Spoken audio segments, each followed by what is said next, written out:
hanggang sa makaisa. Karanasan na nagsabi na di pangkaraniwan ng taktika, mananatiling kakaiba hanggang ako ay makalapit sa hanay ng mga maharlika.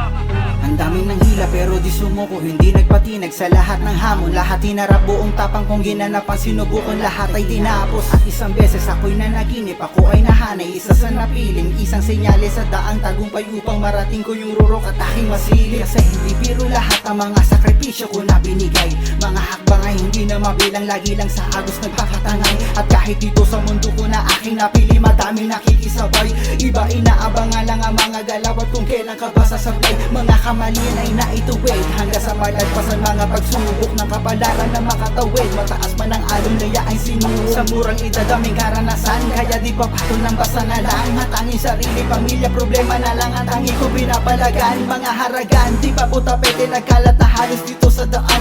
Pati yung sining ay ginagamit na din kasi sa maling pamamaraan. Bigil ang galit dahil alam ko mas malinis lugar kung ginagalawan. At kahit na malaki ang koneksyon na natili ako, manahimik na lang. At isa pa, hindi importante sa akin kahit na malayo pa ang biyahe.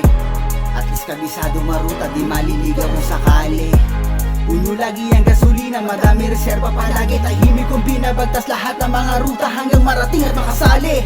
Kaya pipilitin ko na tumasukin hanggang sa ako'y mahanay sa listahan ng mga veterano na pagkasumulat, sumusugat, lumalatay. Dati bilang ng mga sandali, hindi na po payang mangyari muli. Malay mo yung panaginip ay magkatotoo, kaya malabo kong tigilan hanggang sa makaisa. Karanasan na nagsabi na di pangkaraniwan ng taktika, mananatiling kakaiba hanggang ako ay makalapit sa hanay ng mga maharlika. Hanggang sa makaisa.